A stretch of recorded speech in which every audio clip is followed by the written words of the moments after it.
Salut YouTube, Eric Legault chez Galago Music. Aujourd'hui pour vous présenter Smile Like Teen Spirit. Je sais, vous l'attendiez depuis longtemps, et ben le voilà.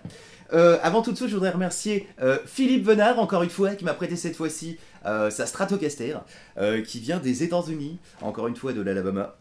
Et donc il y a une super un vibrato quoi. J'en avais jamais eu, donc c'est pour ça que je me suis permis de balancer un petit peu à la fin de ma démonstration là au début.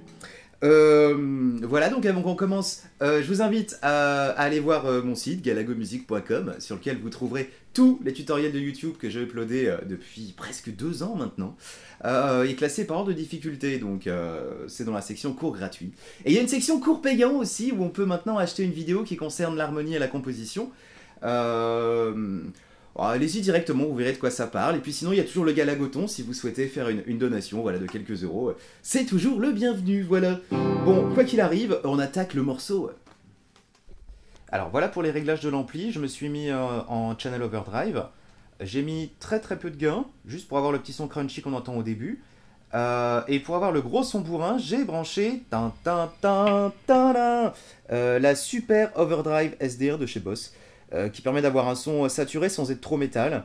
Donc je vous la conseille, celle-là elle est vraiment pas mal. Elle en fera son à la fois chaleureux et quand même assez distordu quand on pousse un peu les potards. Voilà. Alors pour les positions d'accords, on va avoir principalement des power chords.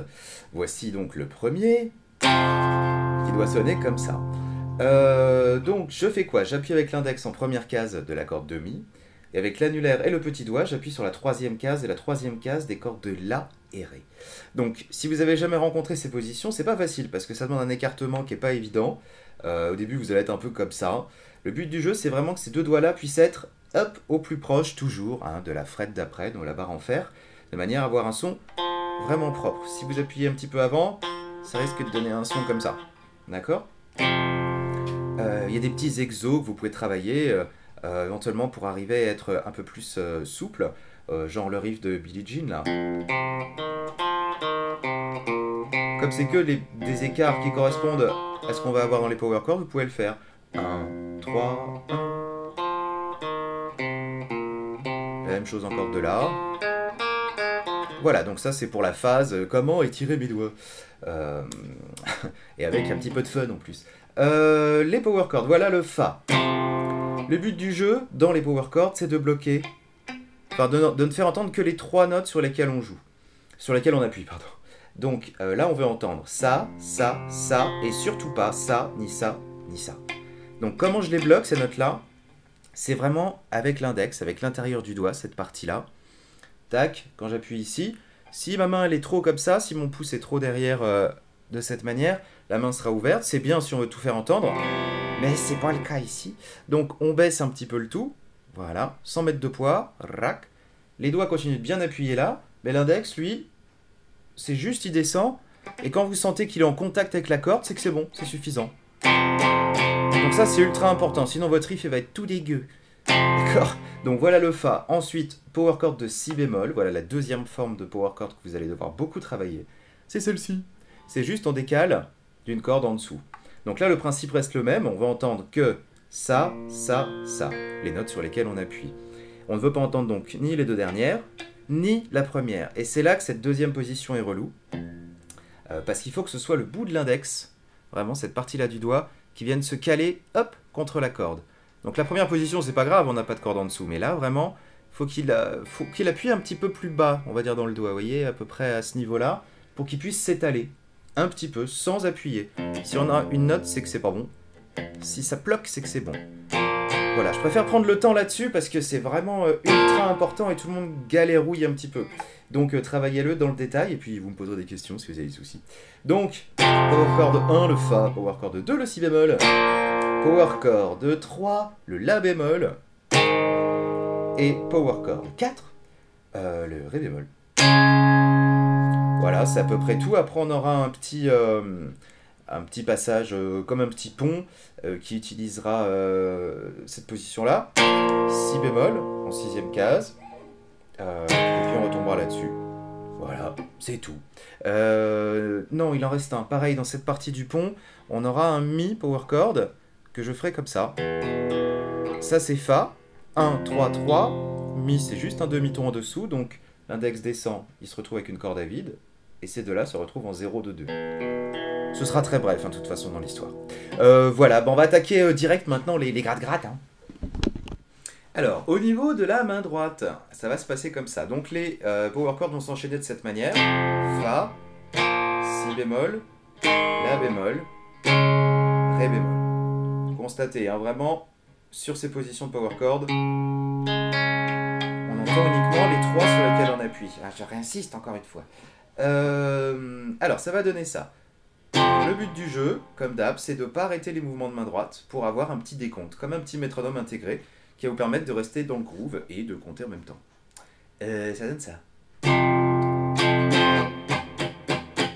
Ah.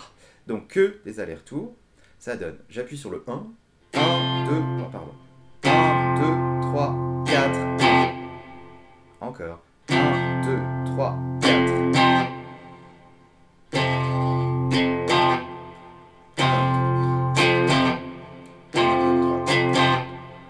3, 4.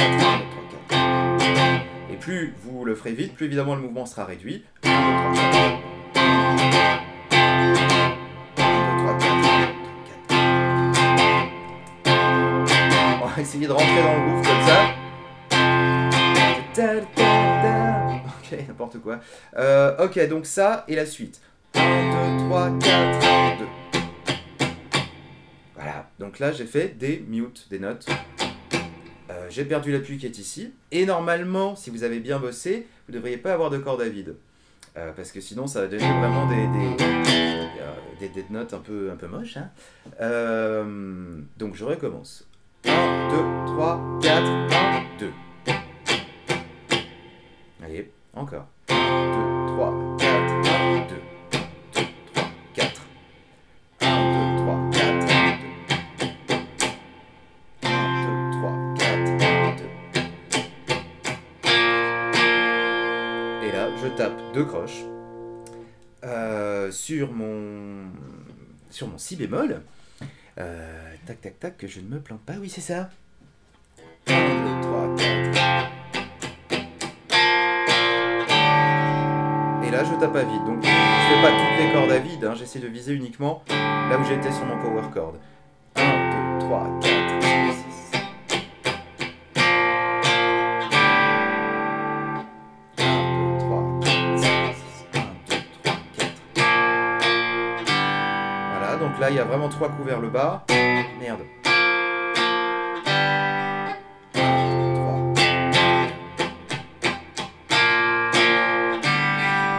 Je préfère prendre le temps là-dessus parce qu'après c'est pareil en fait. Une dernière fois. 1, 2, 3, 4.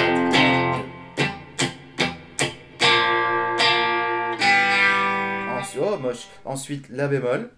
1, 2, 3. Merde. 1, 2, 3, 4.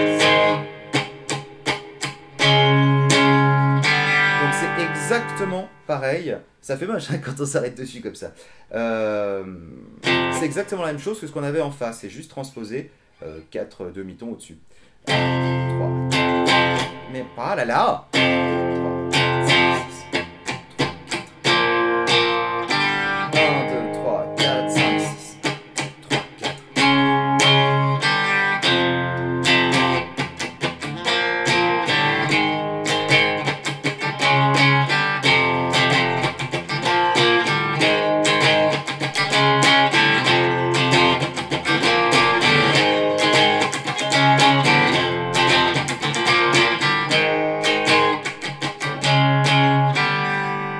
Et c'est la fin, c'est terrible quand on s'arrête là-dessus.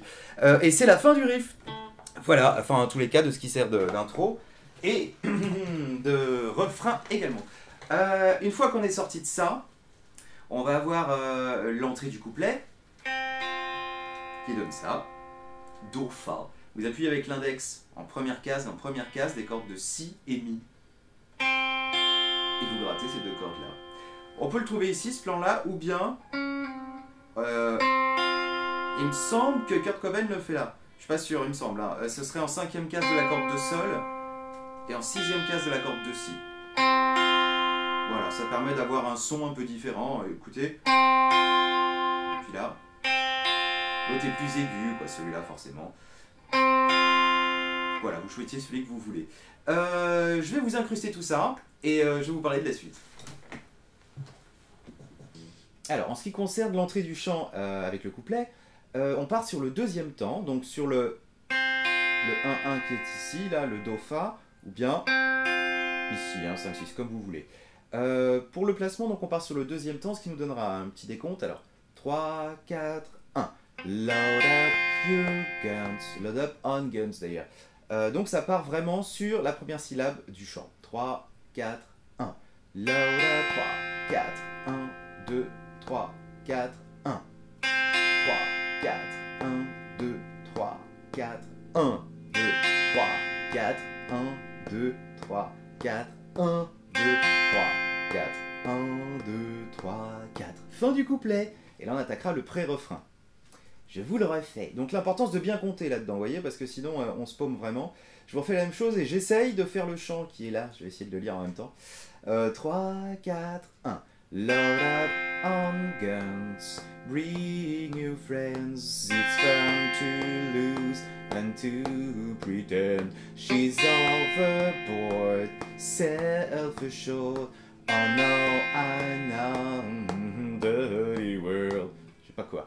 C'était pas terrible, mais en tous les cas, voilà, ça donne l'idée, d'accord? Donc vous comptez dans votre tête, ou vous gardez une pulsation comme ça, histoire de savoir où vous en êtes. Le pré-refrain, alors ça c'est vachement cool, ça donne ça. C'est super cool. Ah, je tiens un truc monstrueux. Bon, c'est là-dessus qu'il chante Hello, hello, hello, hello, hello, hello, hello, hello. Il le fait beaucoup de fois. Je les ai pas comptés. Donc, mais en tous les cas, c'est là-dessus. C'est tout. Que des noirs. 2, 3, 4, 1, 2, 3, 4, machin, ou là. Pareil. Voilà, donc je vous fais l'enchaînement du couplet et du pré-refrain. Je vais peut-être faire une version courte, hein, parce que vous avez compris le principe. Alors, quand il commence à chanter, couplet. 3, 4, 1, 2, 3, 4, 1, 2, 3, 4, 1, 2, 3, 4, 1, 2, 3, une dernière. 1, 2, 3, 4, 1, 2, 3, 4, refrain. 1, 2, 3, 4, 1, 2, 3, 4. Ouais, il faut y croire, il faut bouger la tête hein, quand vous le faites. Etc, etc. Ensuite, on retrouve l'entrée qu'on avait au début, qui sert de refrain. J'ai enlevé la saturation, la grosse saturation, parce que ça faisait vraiment trop de... Dans la petite pièce, là, c'est pas terrible. Donc ça donne...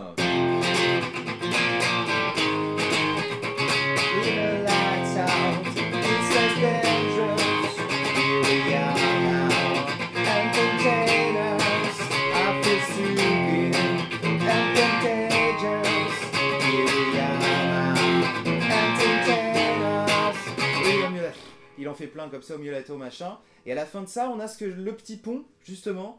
J'ai un peu galéré à choper le pont, je dois bien le dire. Mais je pense avoir trouvé ce que ça donne. Je crois que ça fait ça. Un truc comme ça.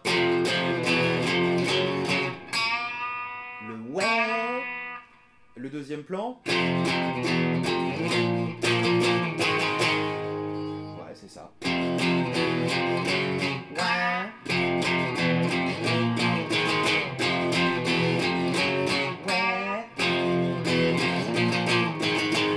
De ça par le retour du couplet. Alors, qu'est-ce que je fais? Je me rapproche un petit peu. Ok. Voilà, le bougeage est terminé. Quasi, pardon, je prends les feuilles. Voilà. Le pont. On part du power chord de Fa. Hop là. Deux coups vers le bas. Le power chord suivant, c'est le petit Mi là, justement dont je vous avais parlé tout à l'heure. C'est là qu'il intervient, à mon avis. À moins qu'il fasse et uniquement la basse Mi, mais je pense que c'est un peu galère et puis ça risque de faire sonner un accord moche. À mon avis, c'est ce qui se passe, il fait ça. Et il finit sur un Fa dièse, donc le même power chord, mais en deuxième case. Et à la fin de ça, vous vous placez en deuxième case de l'accord de Sol. Et vous poussez jusqu'à un si, là, jusqu'à ce que ça donne le son de la quatrième case. Vous vérifiez. Et le but du jeu, c'est de s'arrêter dessus, quoi. À la bonne hauteur. Voilà. Ça, c'est le premier plan. Donc, je vous refais cette première partie et la deuxième, qui termine ce pont. Ok, deuxième partie.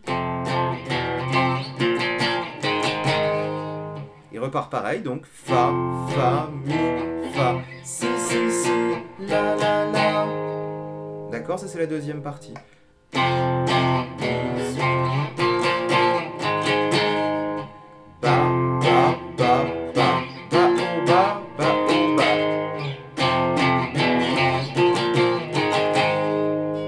Voilà. Donc je vous refais tout le truc. Première partie, deuxième partie, et il refait ce cycle-là une deuxième fois. Ils refont ça. Donc 3, 4. Ouais. Deuxième fois.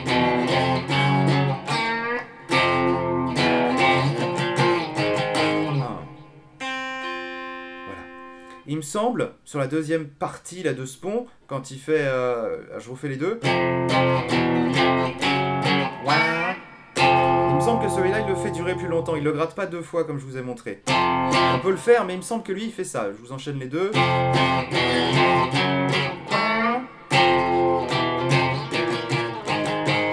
me paraît mieux. Bref, voilà.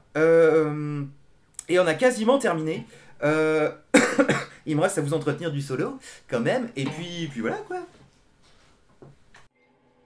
Alors, le solo, il est construit sur la mélodie du couplet. C'est-à-dire ce que chante Kurt Cobain, là.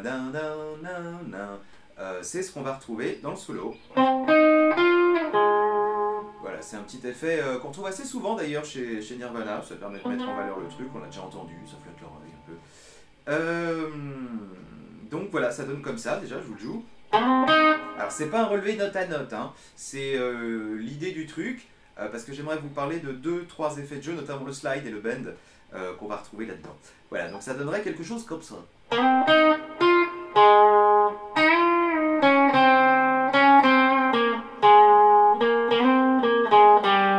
on peut le faire de différentes façons. Moi j'aime bien, ça permet de travailler le démanché. C'est quand on se déplace comme ça, avec justement des effets de jeu qui permettent de créer des traits d'union. Voilà, donc je me rapproche et je vous montre.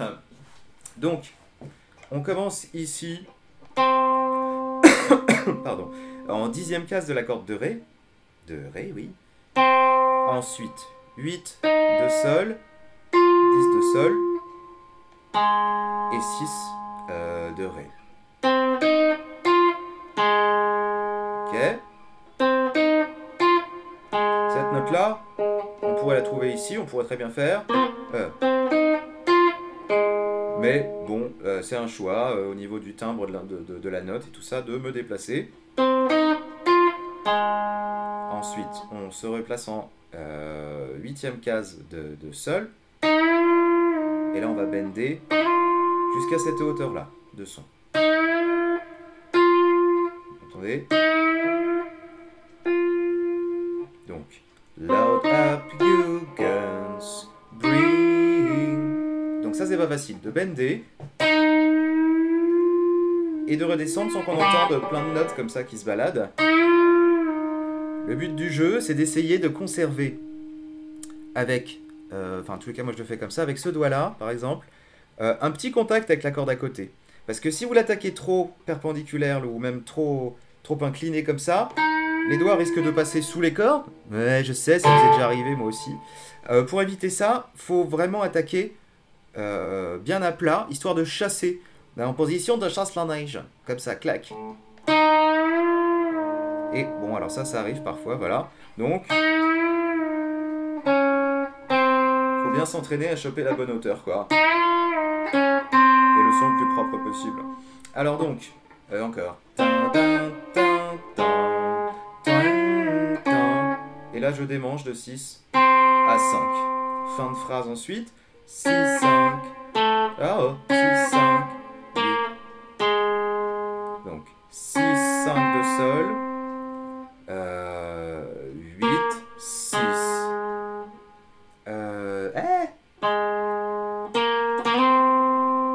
après je grimpe en 10, et je redescends. 8, 6, 5. Donc, je vous reprends depuis le bend. Excusez-moi. 6, 5, 8, 6, 8, 10, slide, et redescente. 8, 6, 5. Voilà, et il fait ça 2 fois, et ensuite il reprendra. Voilà.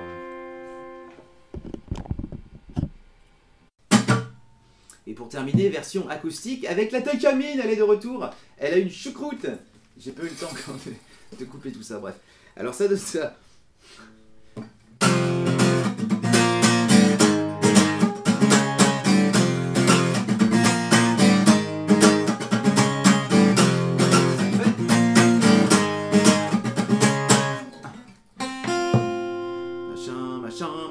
Machin. Hello, et je le coupe honteusement.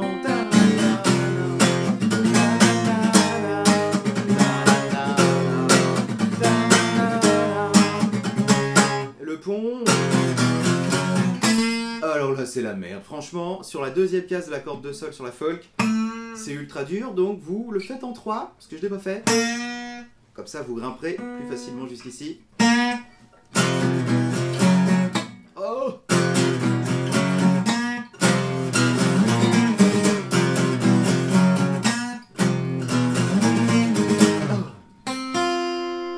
Puis le solo, ça marchera tout pareil. Hein.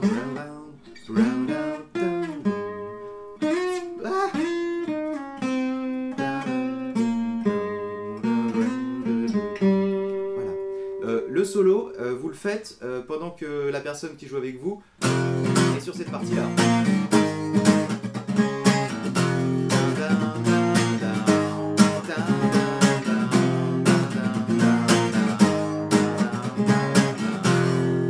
D'accord ? Voilà, bon bah c'est terminé. J'espère que ça vous a plu. Je suis bien content d'avoir récupéré ma Takamine en fait. Bon, il lui manquait une corde depuis 1 mois et demi et je prenais jamais le temps de le faire. Je suis content de la retrouver. Oh, oui. Je vous souhaite donc de la bonne guitare, hein, de la bonne musique. Et puis rendez-vous au prochain tuto, quoi. Allez, à bientôt. Ciao.